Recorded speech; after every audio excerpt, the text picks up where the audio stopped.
Madame, Monsieur, bonjour. Merci de nous suivre sur notre plateforme Eventprod. N'oubliez pas de vous abonner pour ne rien rater de nos programmes.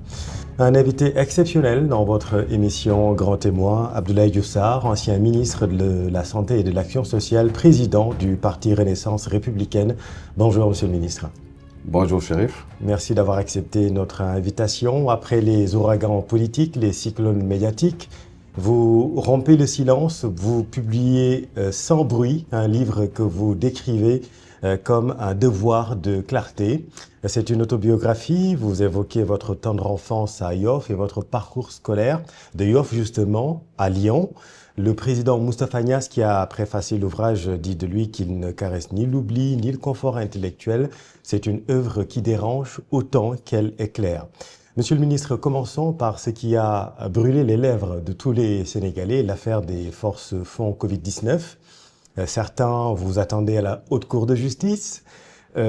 Pourquoi avoir préféré garder le silence jusqu'alors, alors que vous avez l'intime conviction de n'avoir rien à vous reprocher? Je vous remercie, Chérif, pour cette invitation et j'aimerais profiter de cette occasion pour féliciter le groupe Eventprod pour le remarquable travail qu'ils y fait. Je pense que c'est tout à l'honneur du Sénégal et de ses ressources humaines. Aujourd'hui, c'est ma première sortie après Sans bruit. Absolument. Et cela me fait plaisir d'être devant vous pour en parler. Sans bruit, quand les Sénégalais voient effectivement cette production sortir, certainement, et ça j'en suis sûr, se disent qu'il y a du Covid dedans. C'est pourquoi cela ne me surprend pas de voir que c'est la première question que vous évoquez. Tout à fait. Oui, j'ai préféré, quand tout le monde parle, je préfère souvent me taire. Quand il y a beaucoup de bruit, je pense que c'est pas à ce niveau-là que les choses se clarifient.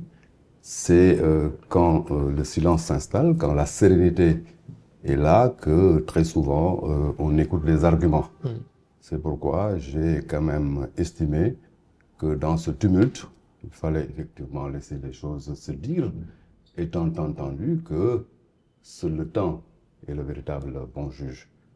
Donc, il était donc pour moi, dans le cadre de cet ouvrage, important de revenir sur un certain nombre de choses, sans être exhaustif d'ailleurs. Oui.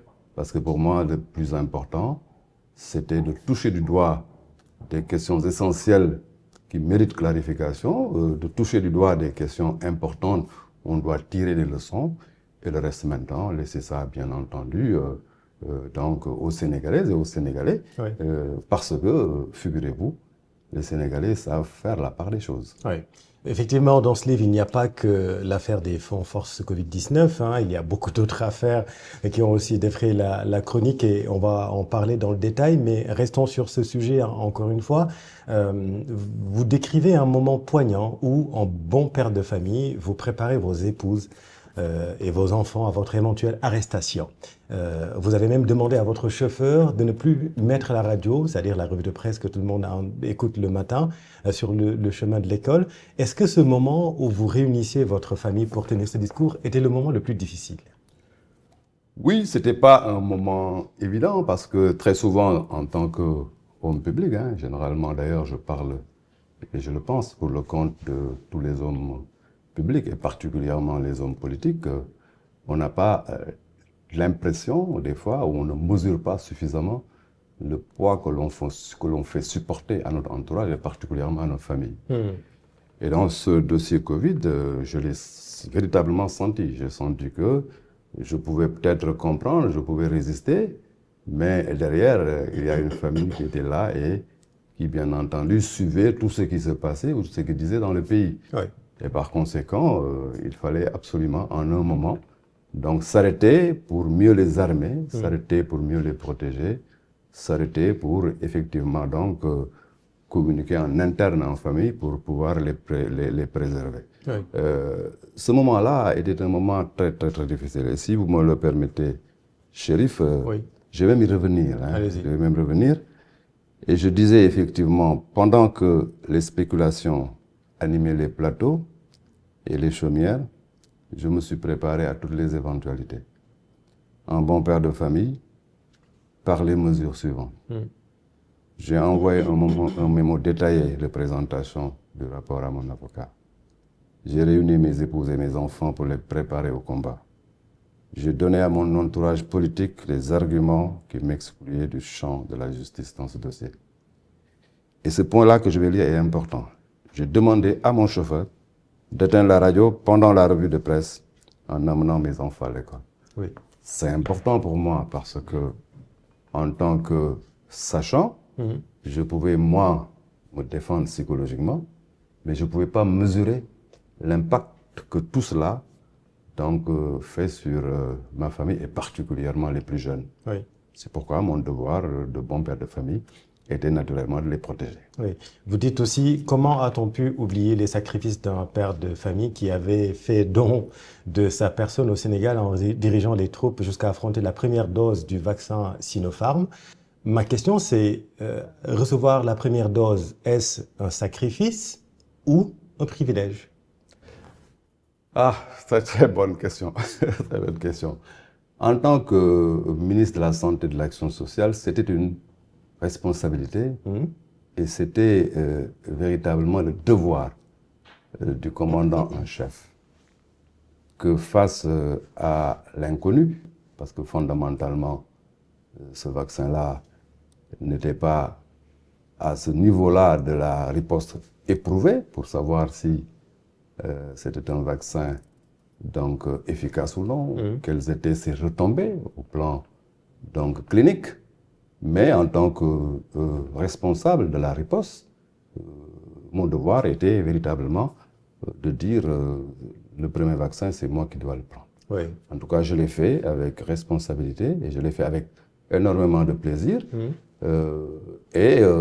Très souvent, on oublie le contexte quand la vague est derrière nous.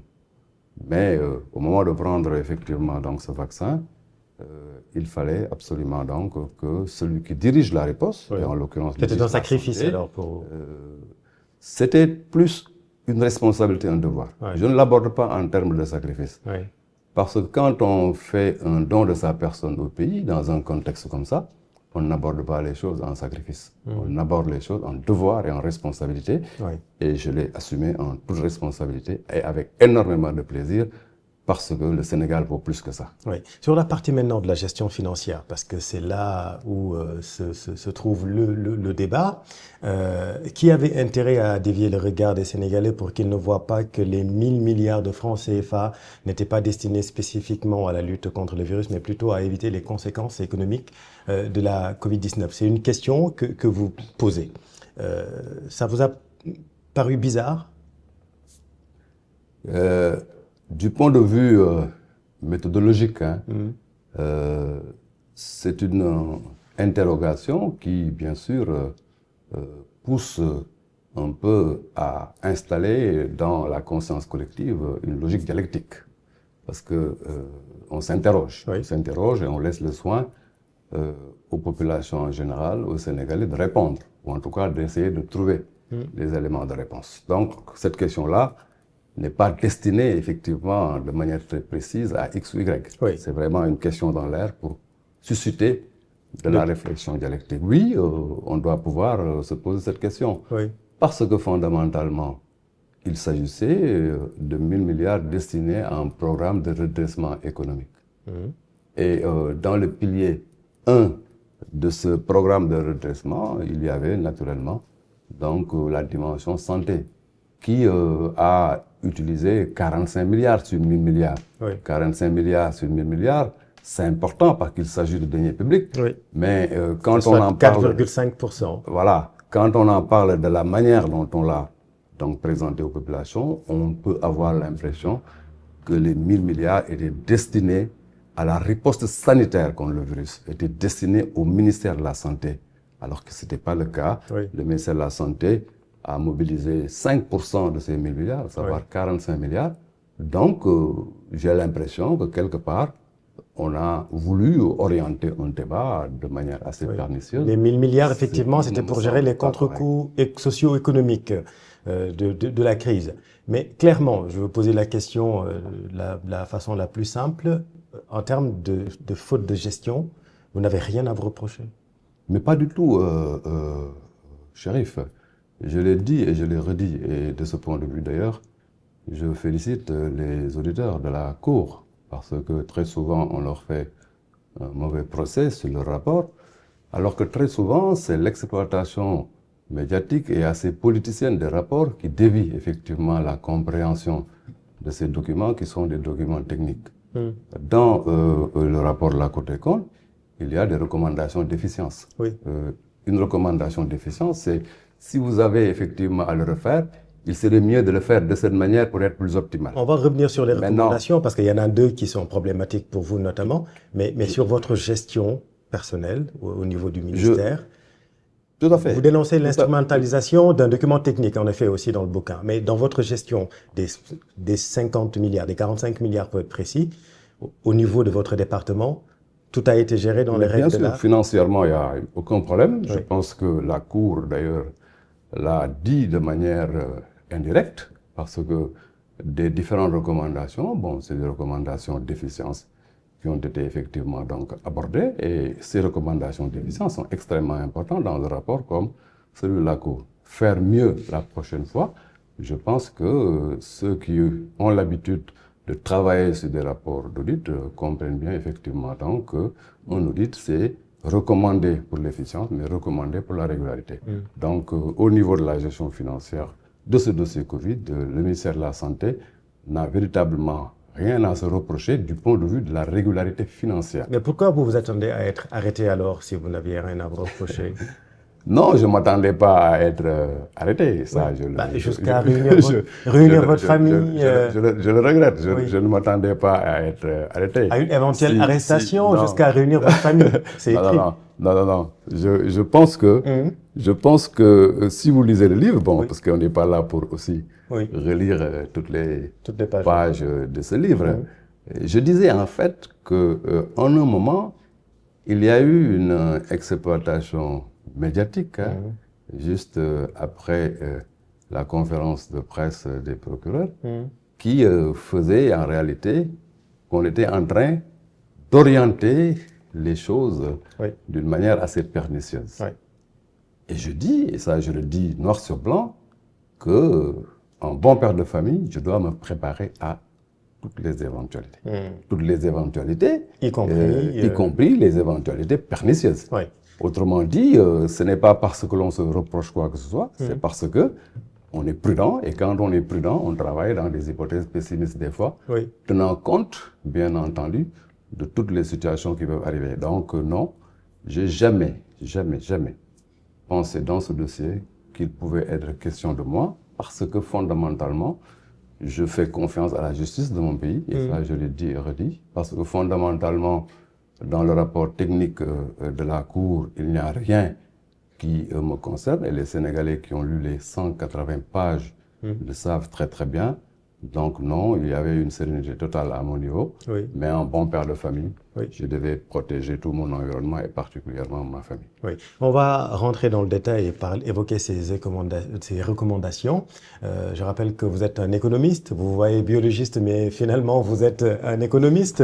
Vous vous insurgez contre quelques recommandations de la Cour des comptes. L'exemple de la recommandation numéro 1, la Cour recommande au ministère des Finances et du Budget à l'avenir de faire appliquer les dispositions prévues par le Code des marchés publics en cas d'impérieuse nécessité et d'extrême urgence, ou à défaut de définir un minimum d'encadrement dans la mise en œuvre des procédures de passation de marché. Ça, c'est la recommandation de la Cour. Et vous dites qu'en ayant géré la crise sanitaire la plus dangereuse à ce jour, vous ne pouvez pas comprendre une telle recommandation a posteriori. Est-ce que vous pouvez nous expliquer? Je comprends la recommandation, et je la comprends parfaitement. Mais je pense que cette recommandation est déviée de son sens. Déconnectée du contexte. Déconnectée du contexte et déviée de son sens. Parce que fondamentalement, pendant cette crise, ce qui a motivé à ce que l'on permette effectivement donc la gestion de la crise dans l'urgence, en donnant effectivement une dérogation par rapport à certaines contraintes de la commande publique, c'est parce qu'il fallait y aller très vite, parce qu'il fallait éviter des morts. Et de ce point de vue-là, toutes les recommandations ou toute la stratégie devait tourner effectivement sur l'urgence. Autrement dit, la bonne compréhension de cette recommandation, c'est il faut y aller dans une logique de dérogation, mais prenez le soin effectivement de mieux encadrer effectivement cette dérogation. Prenez le soin de mieux encadrer effectivement donc tout ce qui est donc concurrence dans le jeu de la commande publique. Mais il n'a jamais été question, de mon point de vue, pour la Cour, de dire la dérogation au Code des marchés publics est une mauvaise chose. Donc, je pense à ce niveau-là que cette recommandation a été faite dans l'esprit de la Cour pour demander à ce qu'on encadre mieux la prochaine fois, mais les gens l'ont compris comme étant effectivement une recommandation qui interdit fondamentalement donc tout ce qui est dérogation au Code des marchés publics. Ça me pose un problème. Ça pose un problème. Il y a une autre recommandation, celle numéro 33, où la Cour enjoint au directeur de l'administration générale de l'équipement du ministère de la Santé et de l'Action sociale de rembourser la somme irrégulièrement payée à des personnes dites membres du Comité national de gestion des épidémies. Et vous dites que de toutes les recommandations faites au département, contenues dans ce rapport, relatives à la gestion des fonds force Covid-19, c'est celle-ci qui vous pose un problème de compréhension. Là aussi, je vais être assez prudent sur cette recommandation, ou en tout cas sur ma réponse par rapport à cette recommandation. Vous comprenez aisément que c'est un dossier pendant. Et puisque c'est un dossier pendant, je ne dois pas véritablement m'y aventurer, donc au risque de gêner donc, la compréhension ou l'évolution de la chose au niveau de la justice. Je vais donc, de manière très sommaire, expliquer effectivement donc ma compréhension de la chose. Déjà, pourquoi ça vous pose problème? Parce que vous l'avez écrit dans le livre. Justement, je vais expliquer pourquoi ça me pose problème pour ne pas entrer dans le détail donc, de la recommandation, étant entendu que cette question particulière est une question pendante. Ça me pose un problème de compréhension parce que le CNGE, dans un contexte de riposte, et particulièrement de la riposte sanitaire, devait être élargi parce que tel que ce CNGE a été configuré avant la riposte Covid, était configuré d'une manière assez classique, tenant compte bien sûr de crises sanitaires, j'allais dire, modestes. Mais la Covid, c'était une crise inédite. Et le CNGE configuré dans l'arrêté ne pouvait pas supporter la riposte Covid. Donc, on a beaucoup travaillé sur son élargissement et sur le principe d'utilisation de l'ensemble des compétences et de l'ensemble des ressources humaines. Et je pense, honnêtement, que le DAGE, de ce point de vue-là, a quand même travaillé sur l'effectivité donc, du CNG, donc les ressources qui ont réellement travaillé à éclairer donc, la riposte, et non les seules ressources qui ont été donc, identifiées par l'arrêté. Donc le travail à ce niveau-là a été un travail de bonne foi, il n'y avait pas derrière une mauvaise foi, et je pense que de ce point de vue-là, il faut avoir l'idée de la prééminence de la réalité sur le théorique. Le théorique, c'est un CNG cadré sur une trentaine de personnes, mais ce CNG cadré sur une trentaine de personnes ne peut pas prendre en charge cette riposte globale. On pouvait valablement accepter l'idée de l'élargir et par conséquent de prendre en charge financièrement aussi toutes les ressources humaines qui ont travaillé à la riposte. Voilà la compréhension que j'ai de la chose et par conséquent, recommander de rester strictement sur le CNGE, donc sur la base de l'arrêté, peut poser a priori problème théoriquement, mais est-ce que quand on se projette dans le contexte d'alors, c'était pertinent de le faire? C'est pourquoi, à mon avis, ça vous pose vraiment problème. Pas bien compris cela, mais certainement, donc puisque c'est un dossier pendant, je suis persuadé que ceux qui vont apprécier la chose en dernier ressort vont effectivement donc se rendre compte que dedans, il n'y avait que de la bonne foi. Oui, la rigueur du droit ignore souvent certaines exigences du management. Je ne vous le fais pas dire. C'est ce que vous dites en tout cas dans le bouquin, hein, c'est vous qui le dites. Je ne vous le fais pas répéter. Oui. Vous savez, moi je suis de ceux qui pensent qu'un texte, il est général, un texte, il tient compte bien sûr d'une situation générique, Oui. mais à l'application, Oui. celui qui l'applique Il faut s'adapter. Doit tenir compte bien sûr de la finalité, du résultat. Oui. Et ici, le combat, c'était se battre contre la mort. Oui. Oui. Et il fallait, dans certaines circonstances, tout faire Oui. pour cela. Parce que le temps ici, ce n'est pas de l'argent, c'est de la vie. C'est une phrase aussi que j'ai retenue dans ce bouquin. Vous regrettez d'ailleurs, toujours pour rester au département, l'interpellation du directeur de la prévention, le docteur Mamadou Ndiaye, à qui vous rendez hommage pour ses efforts surhumains au plus fort de la succession des vagues et des variants. En même temps, vous réglez aussi vos comptes avec le docteur Babacar Niang de SUMA, en direct sur la 7TV, qui avait affirmé, avant de se rétracter, que vous aurez remboursé à l'État des montants dans le cadre de la reddition des comptes. Et c'est ce qui est totalement faux, c'est ce que vous dites aujourd'hui? Non, je ne règle pas les comptes avec le docteur Carnian. Je suis véritablement pas de ce genre-là. Oui. Il fait partie de ces ennemis de la riposte. Je rétablis la vérité simplement. Oui. Ce qu'il a dit est archi faux. Donc, vous n'avez pas transigé, vous n'avez pas payé quoi que ce soit. Non, il le sait très bien, le Sénégal le sait, je le dis devant vous. Oui. Et ça, c'est archi faux. Son dossier, d'ailleurs, est actuellement pendant, parce qu'il y a une procédure qui le concerne pour qu'il aille s'expliquer par rapport à ça. Donc, je ne suis pas dans une logique de règlement de compte du tout. C'est une rumeur qui avait beaucoup circulé aussi, hein, comme quoi Abdoulaye Diouf Sarr avait payé pour ne pas aller en prison. Il y a eu beaucoup de rumeurs. Oui. Et je pense que sans bruit, vient d'ailleurs, par rapport à l'ensemble de ces rumeurs, rétablir certaines vérités. Donc, pour revenir à Dr Ndiaye, je vais simplement dire que c'est un homme de très très grande dimension. Quand j'ai appris qu'il a été inquiété, effectivement, je me suis dit, c'est la rigueur de la procédure qui est ainsi, mais je me suis dit, bon, est-ce qu'il ne fallait pas en amont, donc, apporter, bien sûr, une solution en termes donc, de médiation, hein, pour éviter à ce que une figure comme Mamadou Ndiaye soit inquiétée pour 10 millions de francs. Oui. Alors que, ça, je le pense sérieusement, qu'il n'est pas à 10 millions de francs près. Et ce qu'il a apporté à la riposte, et particulièrement à la prévention et à la stratégie de vaccination, mérite énormément de respect. Oui. Loin de moi maintenant l'idée de penser que un spécialiste ou un scientifique d'une certaine dimension ne doit pas être interpellé s'il y a lieu de le faire. Absolument. Ça, ce n'est pas mon propos du tout. Oui. 1 franc donc, de deniers publics et 1 franc qu'il faut toujours justifier.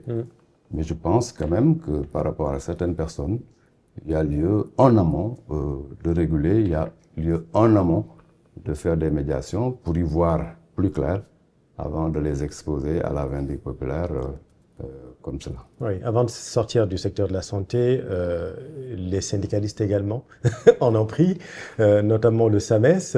Vous n'avez jamais compris, dites-vous, comment le SAMES pouvait inscrire dans ses plans d'action de grève la centralisation des urgences. Ça passe pas pour vous.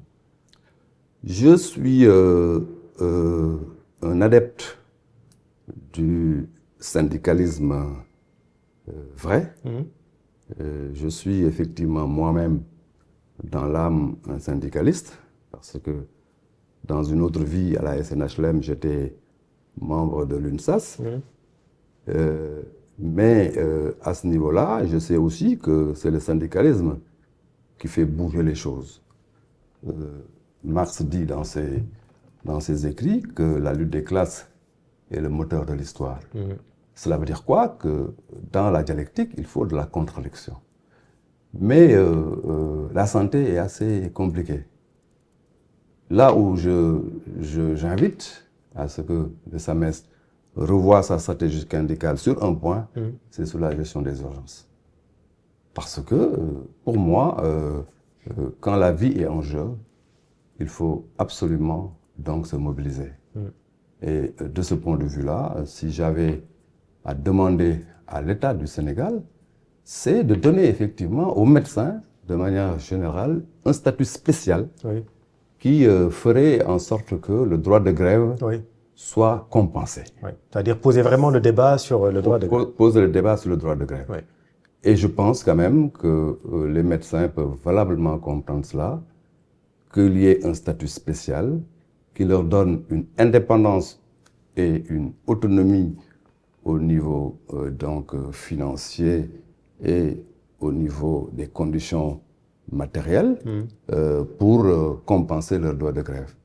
Là, c'est vraiment un plaidoyer fort que je fais parce que je sais qu'à ce niveau-là, il doit y avoir une permanence de l'activité. Encore une fois, je répète donc mon plaidoyer, donnons suffisamment de statut en termes donc de conditions financières et matérielles de travail aux médecins pour que ces médecins-là acceptent d'oublier leur droit de grève pour assurer aux populations en général une permanence du service médical.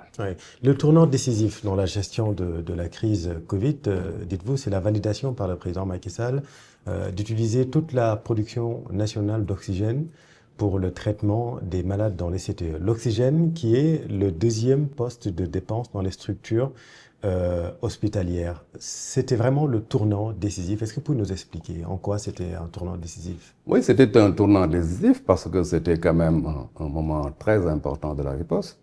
Nous savons que la gestion de la Covid avant le vaccin reposait énormément sur l'oxygène parce que tous les cas graves devaient être traités par l'oxygène et malheureusement on était dans une situation où il fallait absolument donc prendre une décision parce que la succession de variants faisait que nos CTE commençaient à se remplir et il y avait en un moment un déficit d'oxygène. Il fallait arbitrer entre l'utilisation de l'oxygène par l'industrie ou son utilisation par la santé. Et à ce niveau-là, le président Macky Sall a été extrêmement clairvoyant, courageux, en termes donc de prise de décision responsable pour dire on s'arrête et on utilise toute la production d'oxygène du pays et qu'on l'oriente au niveau de la santé.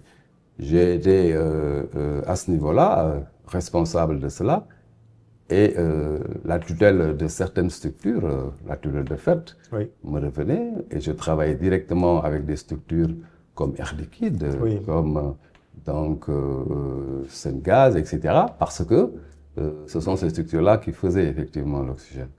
Oui, c'était un moment important, il fallait prendre la décision, on l'a fait. Et vous rendez hommage d'ailleurs aux dirigeants de ces structures. Mais bien sûr, c'est 4 structures qui ont contribué en citoyenneté, parce qu'il y a aussi de la citoyenneté d'entreprise, et qui, de manière très volontariste, avec beaucoup d'engagement, se sont mis à la disposition du ministre de la Santé pour qu'on utilise l'ensemble de leur production pour le Sénégal. C'est l'occasion d'ailleurs à ce niveau-là de rendre hommage à M. Madiambal Diagne.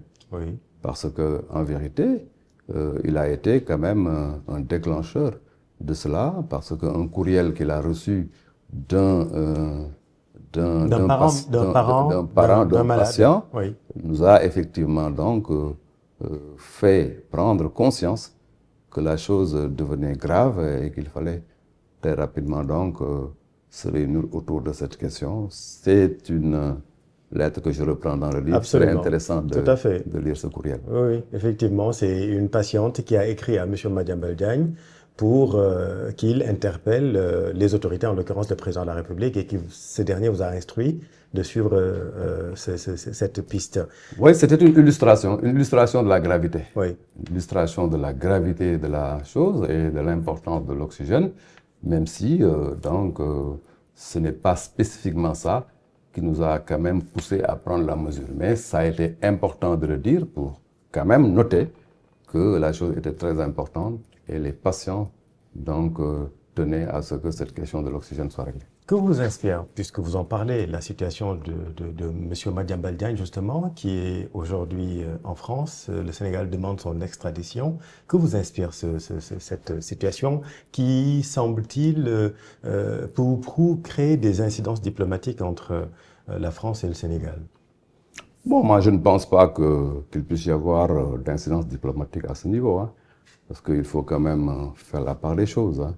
La justice française est en train de travailler dans une logique d'indépendance, est en train d'instruire un dossier au plan judiciaire. Il ne faut pas effectivement donc penser que le travail de la justice française lie en réalité l'État français. Les relations entre l'État donc français et l'État du Sénégal, ce sont des relations entre deux États, mais on sait très bien que dans une logique de séparation des pouvoirs, il ne faut pas qu'il y ait une interférence donc de ce qui se fait au niveau judiciaire dans les relations avec les États. Oui. Donc pour vous, à ce niveau, il n'y a aucun problème? Si on est responsable et si on est mature... Parce que le Sénégal demande l'extradition de M. Madiambal Diagne, qui doit faire face à la justice. Je pense que le dossier est en cours. Oui. Au niveau judiciaire. Oui. Le Sénégal, donc, est en train d'attendre. Et je pense quand même que c'est à la justice française de se déterminer. Oui. Il ne faut pas que les décisions de la justice française soient interprétées comme étant effectivement des actes de l'État français vis-à-vis du Sénégal.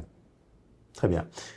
Vous évoquez dans ce livre des sujets qui font écho justement à l'actualité, notamment la gestion des finances publiques. Le débat sur la dette cachée tient en haleine les Sénégalais depuis septembre 2024. Vous dites que le débat mérite mieux qu'une caricature qui oppose systématiquement dette à vertu. Quelle est votre lecture d'économiste? Avez-vous une pensée de sortie de crise? D'abord, j'aimerais, en tant qu'économiste, évoquer la question de la dette elle-même. De votre gouvernement à cacher? Pour faire une clarification. Clarification parce que très souvent, on aborde la dette comme étant une mauvaise chose. Alors qu'en réalité, dans une stratégie financière d'un État ou d'une entreprise, la dette peut être utilisée comme étant un instrument donc, de pilotage stratégique, un bon élément de développement d'une entreprise. Donc, réglons cette question d'ores et déjà, parce que on est en train d'envoyer donc à la dette une connotation négativement chargée. Est-ce que notre gouvernement a caché, oui ou non, pour donc rebondir sur votre pic? Je ne le pense pas, honnêtement. Je ne le pense pas. Je ne pense pas que dans l'idée... Tout le monde s'accorde aujourd'hui à dire que... Je vais terminer, oui, hein, parce que nous sommes dans une analyse. Tout à fait, oui. Donc, je ne le pense pas. Je ne le pense pas parce que, à ce niveau-là, ce qu'il faut retenir, c'est que tous les États, donc, font de l'ingénierie financière et de l'ingénierie de la finance publique. Par conséquent, il faut absolument se dire, est-ce que réellement la dette du Sénégal qui a été revue, donc qui en un moment a été indexée comme étant une dette cachée, est-ce que ce qui a été avancé n'était pas avancé à des fins politiques, pour ne pas dire politiciennes? Mais même le FMI aujourd'hui parle de dette cachée. Je vais revenir sur le FMI. Oui. Aujourd'hui donc, il faut savoir que ce qui a déclenché, c'était véritablement un propos assez politique, pour ne pas dire un propos politicien. Maintenant, dans la structuration donc, de la dette cachée, il faut absolument qu'on aille regarder le contenu. Moi, je suis de ceux qui pensent que le FMI, avec le Sénégal, travaillait effectivement sur un référentiel qui, bien entendu, mettait en face du Sénégal des experts. Et ces experts du FMI, ça je le pense honnêtement, a posteriori, ont une analyse de la situation qui indexe le Sénégal. Mais dans la gestion même de la dette, dans la gestion même du stock de la dette, je ne pense pas que ces experts du FMI étaient dans une posture d'ignorer... De connivence? Je ne dis pas de connivence. En tout cas, je ne pense pas qu'une organisation aussi importante que le FMI puisse être dans une posture d'ignorer les techniques financières utilisées pour avoir un certain niveau d'endettement qui était assez présentable par rapport à la communauté internationale et par rapport au marché financier de manière générale. Qu'est-ce que je veux dire par là? Je veux dire par là que dans ce débat, les politiques ont beaucoup parlé, les chroniqueurs ont beaucoup parlé, mais on a rarement entendu parler les techniciens, les scientifiques et les hommes de l'art en matière financière. Et je pense qu'ils n'ont pas parlé parce qu'ils savent que les techniques utilisées pour imputer les ressources, les techniques utilisées pour éventuellement financer des actifs, sont des techniques effectivement donc connues de tous, assez orthodoxes, oui. Hein, et qu'on ne puisse pas donc parler comme ça de dette cachée sans bien sûr comprendre réellement la motivation scientifique des experts qui ont travaillé sur la question. Oui. Donc vous parlez d'ingénierie financière plutôt que de dette publique, de dette, de dette cachée. Je ne pense pas qu'il y ait dette cachée. Je pense que le Sénégal, sur la gestion financière de l'exercice Macky Sall, a travaillé en utilisant bien entendu des stratégies financières, de l'ingénierie financière, des techniques financières que, a posteriori, on a qualifiées de dette cachée. Mais il faut, à mon avis, laisser la parole aux techniciens pour expliquer certaines choses. Oui. Maintenant, où se situe la clé de l'embellie économique selon vous? Quel levier faut-il actionner pour que le pays retrouve sa trajectoire économique positive? Parce que depuis l'annonce de cette dette cachée, on sait tous que nous sommes dans une spirale plutôt négative. Mais il faut à mon avis, réinstaller la confiance. Parce que c'est dans la confiance que nous pouvons, bien entendu, reprendre la trajectoire économique, la bonne trajectoire économique. Et ce que moi j'appelle confiance, c'est la confiance des marchés. Oui. On a tellement parlé du Sénégal, on a tellement spéculé sur cette question de la dette cachée et sur l'utilisation de méthodes non orthodoxes, que les marchés, qui sont des marchés efficients, qui reçoivent des signaux et les interprètent en termes de risque, sont assez frileux par rapport à notre pays. Ouais. À mon avis, il faut rétablir la confiance. Rétablir la confiance, c'est faire en sorte que, bien sûr, dans une bonne stratégie de restructuration Oui. de la dette, faire en sorte que les partenaires du Sénégal, et particulièrement les partenaires financiers du Sénégal, Oui. reviennent et que les marchés, surtout les marchés financiers internationaux, nous fassent confiance. L'accord avec le FMI indispensable, est-ce que ce n'est pas le préalable? Tout le monde veut cet accord aujourd'hui, le président de la République l'a dit et répété, mais aujourd'hui ça bloque. Que pensez-vous de ce dossier principalement? Mais ce dossier est un dossier qui est donc essentiel pour nous. Le Sénégal est membre du FMI et le FMI est la clé donc de la confiance internationale. Et je pense qu'aujourd'hui, il est essentiel pour nous de revenir effectivement à la table avec le FMI, de réinstaller donc la confiance entre nous et le FMI, parce que l'ensemble des partenaires financiers écoutent directement ou indirectement le Fonds monétaire international. C'est vraiment donc la clé de la confiance internationale sur le plan financier. Oui. Et je pense que notre pays gagnerait à donc rapidement régler cette question. Et la structuration fondamentalement qui est demandée n'est pas toujours une mauvaise chose. Il faut juste que dans la stratégie de structuration, que notre État mette devant les intérêts du pays dans les négociations essentielles qu'il faut avoir avec les différents partenaires, et particulièrement les FMI. Les Fonds monétaires internationaux. Vous avez cette proposition de réforme.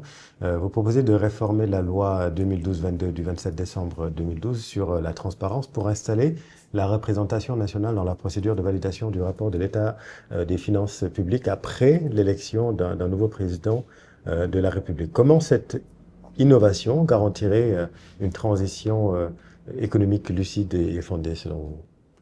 Je pense qu'à ce niveau-là, c'est important parce que dans le débat qui a suivi cette affaire de dette cachée, on s'est rendu compte que l'origine du débat, c'était le rapport IGF. Absolument. Le rapport IGF était un rapport commandé par l'État, s'adossant sur la loi de 2012. Et cette loi qui demande à ce que, à chaque fois qu'on change de régime, qu'on fasse le point de la situation financière du pays. Je pense que cette loi mérite à être réformée pour qu'il y ait un processus de revue qui soit inclusif. Un processus de revue inclusif, c'est une revue qui ne dépend pas seulement de l'IGF, mais une revue qui dépend de l'IGF, Oui. mais dans sa collaboration avec le législatif. Un rapport certifié quand même par la Cour des comptes. À mon avis, ce dossier, non, la Cour des comptes, c'est le domaine judiciaire. Oui. À mon avis, ce dossier, avant d'arriver à la Cour des comptes, mériterait d'avoir une logique plus ou moins contradictoire, soit dans un débat parlementaire ou bien dans un échange d'opinion avec le régime sortant. Oui. Ça donnerait plus de crédibilité et de force aux documents que recevra la Cour des comptes, parce que l'ensemble des arguments, qui peuvent être des arguments contradictoires, vont y figurer. Oui. Ça pouvait, bien entendu, nous économiser ce débat qu'on a eu après, parce que ça allait être un débat bien avant le travail de la Cour des comptes. C'est la réforme-là que je demande, oui, pour que le processus ne soit pas un processus unilatéral d'évaluation par l'État à travers l'IGF et une certification de la Cour des comptes seulement, qu'il y ait une logique contradictoire et une logique de débat bien avant, parlementaire. Bien avant le dépôt au niveau de la Cour. Vous avez cette pique sur le nouveau référentiel Sénégal Horizon 2050. Vous dites que la cosmétique a été relookée, mais vous ne voyez pas de chamboulement majeur. Vous ne donnez pas de crédit. Si, bon, moi je pense que je ne suis pas dans une logique de ne pas donner de crédit. Je veux simplement dire que je n'y vois pas dans ce référentiel quelque chose de très différent de ce qu'il y a dans le PSE. Et cela, c'est tout à fait logique. Les problèmes du Sénégal, ce sont les mêmes problèmes. Les problèmes du Sénégal sont connus et ce sont les problèmes qui sont dans le PSE qu'on retrouve dans le référentiel Sénégal 2050. Oui. La méthodologie qu'on a dans le PSE, c'est à peu près la même méthodologie qu'on a dans le Sénégal 2050. Donc, ce que je dis simplement, c'est qu'il n'y a pas eu fondamentalement de chamboulement du point de vue stratégique. C'est ça que je dis et c'est extrêmement clair. Revoyez le PSE, mettez le PSE à côté de ce plan, vous allez vous rendre compte que la différence n'est pas très très grande. Oui. On va parler maintenant des questions politiques que vous abordez également dans ce livre Sans bruit à Abdoulaye Diouf Sarr. Et je parle de la défaite programmée de votre candidat. Programmée, c'est ce que vous mentionnez, de votre candidat, donc Amadou Ba. Vous posez plusieurs questions à ce propos. Vous avez cette phrase sibylline, mais pas vraiment, quand on se remémore l'ambiance politique dans laquelle nous étions à l'époque au sein même de votre camp, Benno Bokk Yakaar, entre les relations entre le président Macky Sall et son Premier ministre et candidat Amadou Ba. Je vous cite, « Quand le silence s'installe au sommet, les rumeurs gouvernent à la base ». Que s'est-il passé donc pour que ce choix de raison ait évolué pour transformer une relation technique, toxique, qui s'est métastasée jusqu'à nous faire perdre le pouvoir au soir du 24 mars 2024. Est-ce que vous avez les réponses aujourd'hui avec le recul et après avoir écrit ce bouquin avec cette plume reposée? Non, moi j'ai pas de réponse. Je dis d'ailleurs dans le livre qu'il n'y a que Macky Sall et Amadou Ba qui peuvent nous dire ce qui s'est réellement passé. Donc j'ai pas de réponse. Je me pose beaucoup de questions dans le livre, mais j'ai pas spécifiquement de réponse. Oui. J'espère que les deux qui peuvent aujourd'hui informer les Sénégalais sur ce qui s'est réellement passé pour que l'on vive une élection présidentielle mal organisée par notre camp, oui. Pour que notre candidat fasse une campagne assez laborieuse que celle. On sent votre amertume. Moi, je pense quand même oui. qu'à ce niveau-là, je resterai toujours sur ma faim par rapport aux réponses. Et pourtant, vous dites que vous avez posé la question aux deux principaux concernés. Naturellement. Et qu'est-ce qu'ils vous ont dit? La réponse aux deux niveaux, c'est toujours une réponse diplomatique. C'est pourquoi j'attends toujours, véritablement, comme tous les Sénégalais, de comprendre ce qui s'est réellement passé. Je n'ai pas eu, des deux côtés, une réponse qui m'orientait vers des difficultés, alors que la réalité, elle était là, évidente qu'il y avait problème. Mais ils ont préféré être diplomatiques, être politiquement corrects, que de me donner les raisons de leur bruit. Mais il était manifeste qu'il y avait bruit à ce niveau-là. Rappelons que vous étiez candidat avant de laisser donc avant que le choix de Amadou Ba soit acté par le président Moustapha Niasse, qui était chargé de vous recevoir. Que s'est-il réellement passé pour que le Conseil constitutionnel essaie d'imposer au président de la République une date de l'élection en dehors de ses compétences? Vous vous posez également cette question. Je pose énormément de questions. Absolument, mais c'est pour ça que moi, je répète les questions pour essayer de voir est-ce qu'avec le recul, vous avez eu des réponses. Je me pose énormément de questions. Si je me pose, c'est une période extrêmement compliquée. Si je me pose des questions à ce niveau-là de mon engagement intellectuel à travers un livre, c'est que ce sont des questions que je pose de manière générale pour susciter effectivement le débat autour de ça. Mais votre avis, quel est votre avis? Mon point de vue. Pourquoi Amadou Ba n'avait-il pas démissionné de son poste de Premier ministre pour se consacrer à sa campagne? Pourquoi le président Macky Sall a géré les fonds de campagne? C'est des questions que vous posez. Je n'ai pas dit en fait que le président Macky Sall gérait les moyens en tout cas. J'ai dit pourquoi notre candidat n'a pas géré les fonds de campagne, pourquoi il n'a pas démissionner. C'est des questions que je me pose. J'ai une idée par rapport à ce que moi, j'allais faire si j'étais à sa place. À sa place, j'allais démissionner.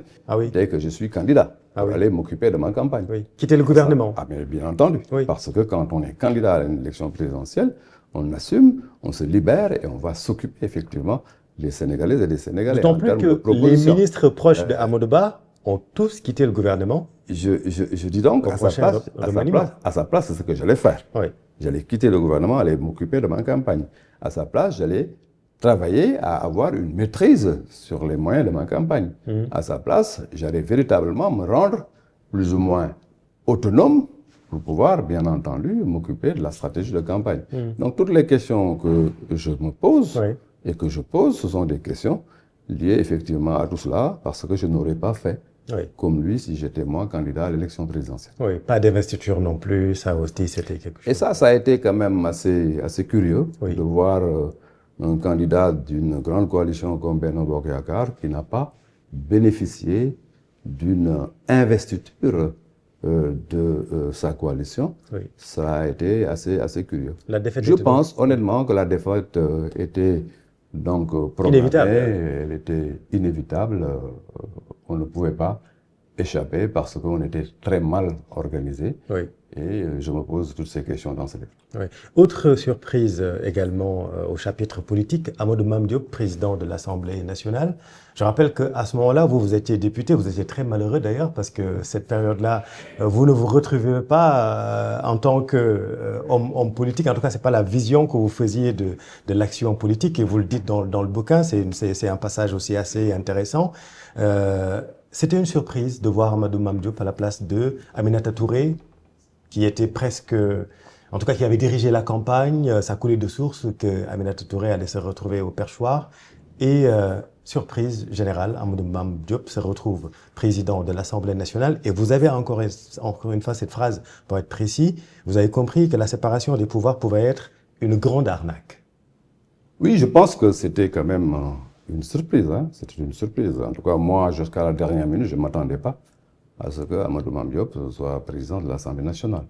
Autrement dit, je m'attendais en toute logique que Aminata Touré soit présidente de l'Assemblée nationale. Et ça a été une surprise pour tout le monde. Et à ce niveau-là, j'ai compris que cela ne se jouait pas donc, au niveau du Parlement, mais cela se jouait à un niveau plus global, au niveau de la coalition, où il y a interférence entre nos députés et bien sûr l'exécutif. Oui, j'étais surpris de voir Aminata Touré, donc, qui ne soit pas président de l'Assemblée nationale. Vous comprenez sa frustration et après tout ce qui s'en est suivi? Je comprends sa frustration, mais il faut savoir que nous étions dans une coalition. Et quand on est dans une coalition, bon, on comprend des fois qu'une certaine logique politique puisse accepter que les choses se jouent au niveau de ce que moi j'appelle une décision centrale acceptée de tout le monde. Je pense, et ça je le dis honnêtement, qu'il ne fallait pas en arriver là. Elle s'était investie dans le jeu. Pour les Sénégalais de manière générale, la tête de liste qui a conduit effectivement la campagne par définition serait donc tête de liste. Oui. Il m'a semblé, parce que j'étais dans le processus jusqu'au bout, que jusqu'à la dernière minute, donc elle-même, elle se disait qu'elle serait présidente de l'Assemblée nationale. C'est dans la salle qu'elle a peut-être appris que ce ne serait pas le cas. Je pense que la politique peut avoir une élégance qui nous évite ce genre de choses. Il y a un minimum de déterminisme politique qu'il faut avoir.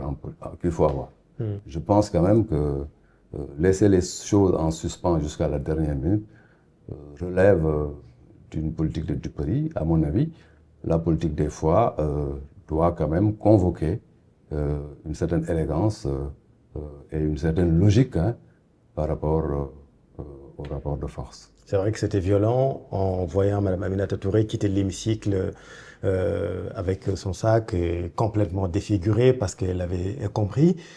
Vous en voulez au président Macky Sall Non, je n'en veux pas au président Macky Sall. Je pense que c'est les deux donc ont peut-être échangé sur la question. Moi, j'analyse la question de façon plus distante. Je ne suis pas dans une logique d'en vouloir au président Macky Sall. Je dis simplement que ce n'est pas ma conception, moi, des choses en politique. Je pense que dans une situation comme ça, on pouvait effectivement donc régler les choses autrement que de les régler à la dernière minute et de cette manière. Oui. Cela me semblait être vraiment un jeu de dupes et c'est pas bon en politique. On pouvait de manière plus responsable régler les questions avant d'arriver au niveau de l'hémicycle. On connaît la suite, Mme Aminata Touré a participé à votre défaite. En même temps, le pouvoir a sa logique que la logique elle-même ignore. Dixit Abdoulaye Diouf Sarr. Ben oui.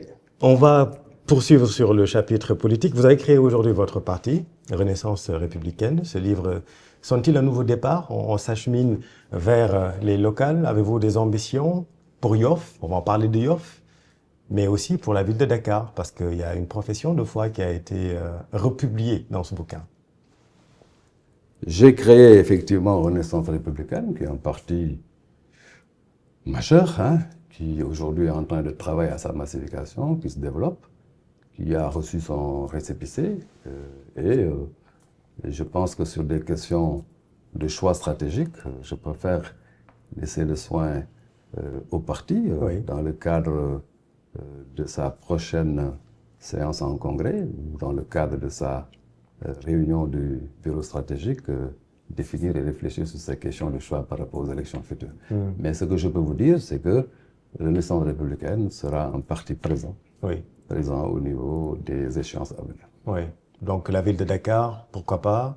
Je ne peux pas aujourd'hui vous en parler, parce que, encore une fois, quand on est dans un parti, il faut quand même laisser aux structures du parti le soin d'apporter les réponses stratégiques. Ça, c'est la réponse de l'élégant républicain, mais dans votre tête... Je viens de vous dire tout de suite qu'en politique, il faut un minimum d'élégance. Oui, bon, d'accord. Il faut un minimum d'élégance, sinon ça devient effectivement ce que j'appelle dans le livre des confréries politiques.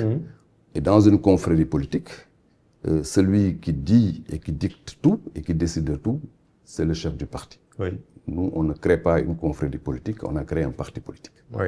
D'avoir perdu la mairie de Yoff, est-ce que c'est un crève-cœur aujourd'hui encore?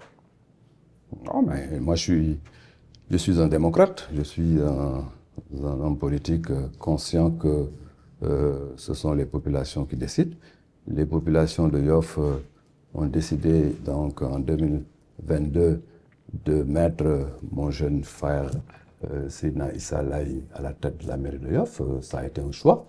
Je pense que ce choix-là, c'était le choix des Yoffois, que je respecte. Dans aux échéances futures, Renaissance républicaine, après réflexion, aura son candidat donc à Yoff, et les populations de Yoff seront encore face à un autre choix. Je pense que c'est comme ça qu'il faut concevoir les choses politiques. Oui, mais Yoff, vous, le Lébou le plus Saloum Saloum du Sénégal, comme vous dites dans le bouquin, avez été ministre, maire, parlementaire, gestionnaire de structures stratégiques. Mais au fond, vous dites que vous n'avez jamais cessé d'être un fils de Yoff et de Risso, formé dans les silences de la tradition, dans l'humilité des gestes quotidiens. Or, vous le dites vous-même, on vous a reproché, à un moment donné, d'avoir été distant, voire inaccessible aux Yoffois à un moment. Entre la République et votre territoire, vous avez choisi la République. Est-ce que vous avez quand même un regret par rapport à votre comportement à Yoff? Je salue les Kaolakois au passage. Hein. Oui. C'est pourquoi j'ai dit que je suis le Lébou le plus Saloum Saloum. Oui. Une ville de cœur, hein, que j'aime de tout mon cœur. Je m'excuse de la répétition. Je salue mes parents de Risso, Oui. parce que Risso, c'est le pays de Damel, et moi-même, ma grand-mère vient de Risso-Fall, Oui. dans le Cayor. Oui. Je salue effectivement mes parents de Yoff. Moi-même, je suis Ndaïsirewa Yoff. Je suis donc désolé hein, de parler comme ça, mais Oui. il est important de positionner effectivement les choses et de important. dire le pourquoi de chaque phrase contenue dans ce livre. Oui, Yoff est quand même important pour moi. Yoff est très très important pour moi. Et à ce niveau-là, j'ai été ministre, maire, et à ce niveau, il faut reconnaître que la fonction de ministre-maire est une fonction très lourde. Et je dis dans le livre que je suis contre le cumul des mandats. Des mandats, bien sûr. Et le cumul des mandats fait des fois qu'on est donc un peu écartelé entre la charge républicaine, la charge de l'État et la charge du territoire. J'avoue qu'en pleine crise Covid, je n'étais pas accessible pour les populations de Yoff. J'étais focus sur le combat national, j'étais focus sur la lutte contre Covid, j'étais focus sur tout ce qui, bien entendu, était gouvernement. Et quelque part, pour ne pas dire délaissé, j'avais bien entendu délégué la gestion territoriale. Parce que c'est ce qu'il fallait faire, c'est l'arbitrage qu'il fallait opérer. C'est pourquoi je reviens sur cette question du cumul des mandats. Et je le dis dans le livre que la seule chose qu'un ministre ne doit pas effectivement... Le seul cumul qui est autorisé à un ministre, c'est d'être ministre et chef de famille. Absolument. C'est la seule chose. Oui. Mais sinon, un ministre, c'est un ministre 24 heures sur 24, 7 jours sur 7. Oui. Je ne pense pas qu'on puisse être ministre et autre chose dans le pays. Oui. Et ça, je pense que à ce niveau, ça a été beaucoup ça a été, en tout cas, ça a beaucoup impacté sur le résultat politique que j'ai eu. Oui. Cette distance, pour ne pas dire ce fossé, qui s'est creusé entre vous et les populations de Yoff, vraiment sans regret? Non, c'était un fossé creusé par une circonstance. Hein. Je devais m'occuper des Sénégalais de manière générale, dont les Yoffois. Et l'activité territoriale de tous les jours ne pouvait pas se faire de la manière la plus assidue. Oui. Et tout cela était quelque part interprété comme étant donc un manque d'accessibilité. Oui. Et c'est pourquoi il faut, à mon avis, j'en tire les conclusions, que quand on est donc ministre dans un gouvernement, on ne doit pas pouvoir être maire d'une collectivité. Parce que j'en ai effectivement la preuve par moi-même que c'est quelque chose d'extrêmement difficile, sinon impossible. Il y a aussi l'affaire Tobago. La solidarité gouvernementale dans cette affaire était difficile à avaler parce que ce dossier brûlant concernait des membres de votre commune. À Yoff, on vous a aussi présenté comme un allié de l'État contre les intérêts lébous. Est-ce que, là aussi, vous avez des regrets dans votre positionnement? Non, on n'a pas de regrets. Hein. Quand on s'occupe d'un dossier d'État, on s'occupe du dossier d'État avec responsabilité. Mais il est bon, après, d'expliquer. Expliquer, ça veut dire quoi? Ça veut dire que dans ce dossier, il y avait une très très grande confusion.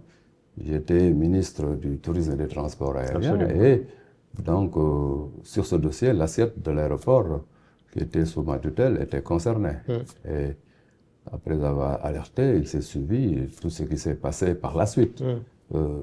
Parce que je suis de la communauté, on peut penser quelque part que ce qui s'est passé par la suite et qui n'avait pas toujours été de l'intérêt d'une partie de ma communauté était déclenché par un fils du terroir.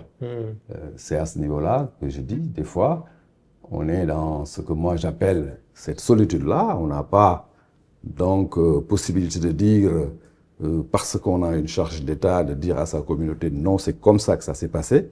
Mais avec froideur, on assume, en espérant que le temps étant le meilleur juge, un jour ils vont comprendre que c'est les charges de la République et de l'État qui, bien entendu, ont primé sur toute autre considération. Parce qu'il faut expliquer ce qui s'est passé. Des gens ont osé abattre le mur ce qui s'est passé pour aménager des parcelles dans le périmètre de l'aéroport. Ce qui s'est passé à Tobago était, de mon point de vue, et dans la logique du ministre des Transports aériens que j'étais, inadmissible. On ne pouvait pas donc remettre en cause les questions de sécurité et de sûreté dans l'aéroport pour abattre le mur de l'aéroport et bien entendu le déplacer. Donc la responsabilité de l'État, c'était de remettre tout cela. Parce que vous parlez de spéculateurs fonciers. Notre aéroport pouvait être blacklisté. Et si l'aéroport est blacklisté pour des considérations de cette nature, c'est toute la responsabilité de l'État qui est engagée et nous ne pouvions pas tolérer cela. Oui. La gestion du foncier, c'est un grand dossier.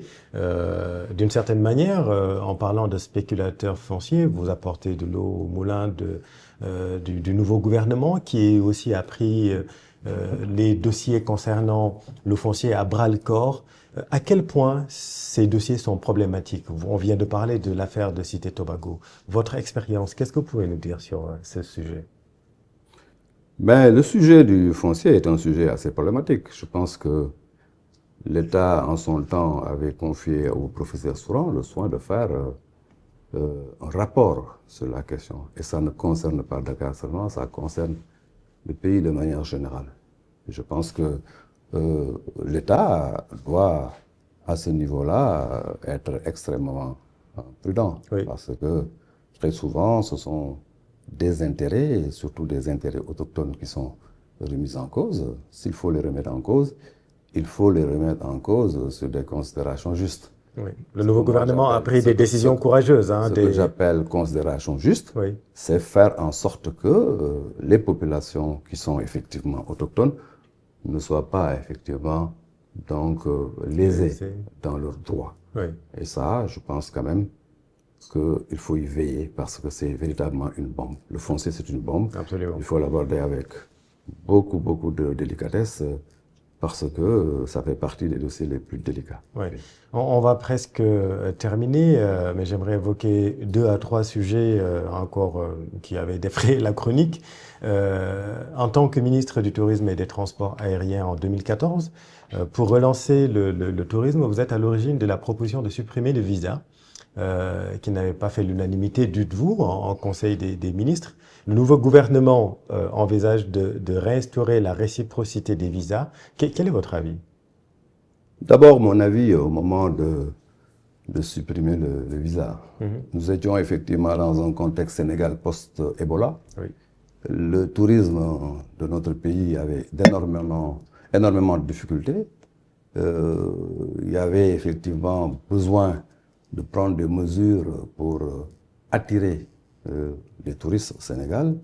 Il fallait prendre des décisions. À mon avis, dans ce contexte précis, ce n'était pas logique ni cohérent d'imposer donc systématiquement des visas aux touristes. Il fallait que le Sénégal développe des stratégies pour donc faire revivre le secteur. C'est pourquoi en son temps, parmi les mesures que j'avais préconisées, il y avait la suppression du visa. Et c'était une mesure économique qui se complétait aisément avec un Sénégal post-Ebola qui avait besoin de s'ouvrir pour attirer les touristes. Il y avait d'ailleurs, entre autres mesures, le crédit hôtelier qu'il fallait donc installer pour permettre à nos réceptifs de se moderniser. Il y avait la Casamance, zone spéciale touristique, et j'en passe. Oui. Donc oui, en son temps, il était pertinent donc de regarder la question sur le plan économique. Oui. Maintenant, de manière générale, est-ce qu'il faut être dans les logiques de réciprocité? Il faut, à mon avis, apprécier les choses au cas par cas. Il faut apprécier les choses au cas par cas, en sachant qu'un État a ses intérêts. Et à chaque fois, regarder les choses de manière très froide, très lucide et très responsable, apprécier au cas par cas et prendre des décisions, ne pas prendre une décision générale comme ça en disant que nous appliquons la réciprocité tout azimut, tout en n'analysant pas la situation au cas par cas. Au cas par cas. Autre dossier, en 2015, l'affaire UCG en tant qu'entente Kadakar, ça vous fait sourire parce que c'était un tollé général. L'UCG a pris le relais de l'entente Kadakar, acte jugé arbitraire par le maire d'alors, Khalifa Sall. Rappelons que l'entente recevait à ce moment-là une subvention de 12 milliards de francs CFA de l'État. Est-ce que vous ne reconnaissez pas aujourd'hui que ce dossier était purement politique quand même pour empêcher à Khalifa Sall d'avancer? Je ne le pense pas, je ne le pense pas. Je pense quand même qu'en son temps, il y avait quelques difficultés sur la gestion des ordures à Dakar. C'est pas faux. Avec l'entente Kadakar. Oui. Il y avait énormément de problèmes d'insalubrité à Dakar. Et dans une situation comme celle-là, quand les populations, surtout dans une ville capitale, sont insatisfaites, ces populations ne regardent pas du côté de l'autorité territoriale. Les populations indexent toujours l'État central. Le décor n'était pas beau à voir. C'est pourquoi il fallait, à mon avis, prendre donc des mesures. On a essayé, dans les frontières de l'entente Kadakar, de régler la question, mais moi j'étais convaincu que la question était plus profonde. Et surtout la pression du président Macky Sall aussi, il a mis beaucoup de pression sur vous. Non, il n'y a pas de pression. Le président Macky Sall ne met pas de pression dans ces dossiers. Le président Macky Sall donc, travaille de manière objective sur des questions comme ça, demande aux techniciens d'analyser et de lui proposer des solutions. Et je pense quand même que la solution qui a été préconisée, avec le temps, nous a permis de savoir que c'était la bonne solution, parce que l'UCG a été, bien entendu, donc mise en scène, avec les résultats donc, que ça a produit. Et aujourd'hui, l'UCG est transformé en Sonaged, je pense. Et c'est une boîte qui est en train de faire des résultats. Mais tout cela a été déclenché par, bien sûr, ce dossier-là autour de l'entente Kadakar. Et si aujourd'hui on a Sonaged, une société performante qui a de la perspective avec une revalorisation des techniciens de surface, c'est parce que il a fallu... cette décision était la meilleure. Une décision importante pour restructurer les choses et les installer dans une logique durable. Khalifa Sall ne l'entendait pas de cette oreille, en tout cas. Oui, mais c'est tout à fait normal. C'est tout à fait normal. Khalifa, en son temps, était le PCA de l'entente Kadakar avec Moussa Tine. Il faisait du travail tenant compte, bien sûr, de leurs moyens, des moyens qu'ils avaient en son temps. Je ne juge pas, donc, a posteriori ce qu'ils ont fait, mais ce qui a été fait, après la décision qu'on a prise, a donné, à mon avis, un bon résultat. Au passage, d'ailleurs, je salue Khalifa Ababacar Sall parce qu'on a quand même des relations toutes particulières que je souligne dans ce livre. Absolument. Mais entre la relation affective directe et la gestion de l'État, il y a deux choses qu'il ne faut pas confondre. Quand l'État appelle, on a cette froideur et cette objectivité de décision de l'État qui n'ont absolument rien à voir avec les relations interpersonnelles. Alors pour finir, vous avez cette phrase, c'est souvent lorsque l'on croit maîtriser l'agenda que le ciel vient nous rappeler la précarité des fonctions terrestres. Vous me voyez venir, je parle de l'incident au service néonatologie de l'hôpital Mamadou Azizi avec 11 nouveau-nés emportés par les flammes. Cet accident malheureux a sonné le glas de votre présence au gouvernement fin mai 2022. Vous aviez tout de suite, dites-vous, compris que c'est la fin de votre présence au gouvernement. En ce moment-là, vous étiez à Genève. Oui, j'étais à Genève pour l'Assemblée mondiale de la santé, où il fallait remplacer, ou en tout cas évoquer la question du remplacement du docteur Tedros. Tout à fait. Et le coup de fil m'est venu de Dakar. De Dakar. Pour dire qu'il se passe quelque chose à Tivaouane. Oui. Et je reviens sur ce dossier et je suis revenu rapidement après consultation et échange avec le chef de l'État. Je suis revenu pour gérer la crise. Oui. Mais racontez-nous ces moments parce que c'est la fin de votre présence au gouvernement. Vous vous apprêtiez à faire une réunion, si ma mémoire est fidèle, de l'évaluation de la mission. Vous recevez ce coup de fil. Il y a même un dignitaire politique qui vous conseille de démissionner pour transformer. Mais tout à fait. Oui. Tout à fait. Et c'est dans l'avion, au retour, dans l'avion qui me ramenait sur Dakar, que j'ai eu énormément à réfléchir sur Bien sûr. la responsabilité face à une telle situation. Oui. J'ai compris que... Parce que ce dignitaire, il vous demandait de démissionner pour transformer cet accident en opportunité politique. En opportunité politique. Et dès que je suis descendu de l'avion, après avoir vraiment réfléchi en me disant qu'il y a eu effectivement des précédents. Absolument. Il y a eu Linguer. Il y a eu Linguer. Il y a eu la parturiente il y a eu à Linguer, Louga. il y a eu Louga. Louga, la dame Astou Sorna, je pense qu'elle s'appelle, qui est décédée en couche. Voilà. Beaucoup d'événements, tout le monde demandait la tête, entre guillemets, d'Abdoulaye Youssa. À Linguer, on a sanctionné les sages-femmes. À Louga, on a sanctionné le directeur. Oui. Et quand ce dossier s'est posé, bon, écoute, il fallait donc faire monter le curseur et réclamer, bien entendu, la tête du ministre. C'est tout à fait logique. Oui. Mais moi, j'appréhende effectivement la fonction politique comme étant une fonction, des fois, il faut jouer le rôle de fusible. Jouer le rôle de fusible, c'est accepter de partir pour que l'onde de choc ne traverse pas pour atteindre les sommets. Tout à fait. Et à ce niveau-là, bon, ça a été le cas. Oui, quand je suis descendu, il y a un grand dignitaire politique qui m'a appelé en me disant, mais vous allez à Tivaouane? C'est qui alors? Il me dit, mais ce qu'il faut faire, Ablaye, dès que tu arrives, il faut, après avoir parlé à la presse, vous déclarer votre démission. C'est une formidable opportunité pour donc... mais c'est qui, si ce n'est pas indiscret? C'est une formidable opportunité pour donc transformer la situation en votre faveur. J'ai dit non, c'est pas ma conception de l'État et de mes rapports avec mon autorité.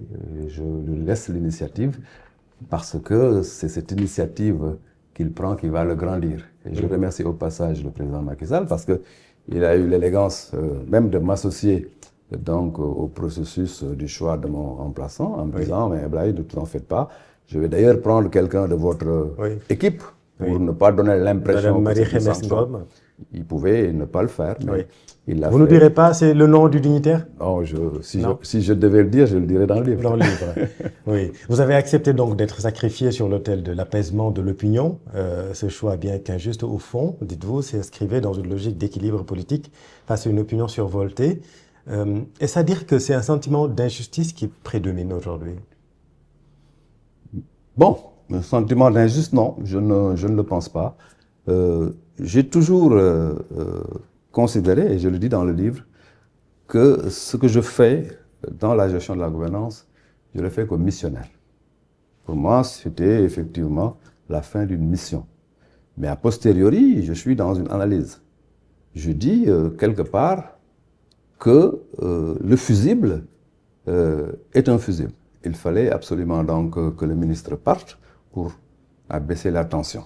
Il y avait une clameur telle que cette mesure était une mesure qui pouvait effectivement atténuer les tensions au niveau du pays. Ouais. Mais je ne le considère pas comme étant injuste parce que fondamentalement, c'était ce qu'il fallait faire pour atténuer les tensions dans le pays. Très bien. Merci beaucoup Abdoulaye Diouf Sarr. Je vous remercie, Charles. On va s'arrêter là. Comme on dit en Wolof, merci beaucoup. En tout cas, je vous remercie. Merci beaucoup. Et je demande à tous les amis, à tous les Sénégalais et les Sénégalaises de lire ce livre. Oui, très intéressant. Dans ce livre, ce n'est pas une biographie ni une autobiographie, ce n'est pas mon parcours qui est intéressant dans le livre. Mais ce sont les leçons donc, que l'on peut tirer et ce qu'on peut apprendre par rapport à chaque circonstance, il faut aller rechercher dans ce livre. Merci d'avoir accepté l'invitation d'Evenprod. C'est votre première intervention audiovisuelle à la suite donc de la publication de ce livre Sans bruit. Nous vous souhaitons une belle année 2026. Je vous remercie. Je souhaite à Evenprod et à toutes les Sénégalaises et aux Sénégalais une très bonne année 2026. Merci beaucoup. Merci à vous, chers téléspectateurs. Et n'oubliez pas de vous abonner pour ne rien rater de nos contenus. À bientôt.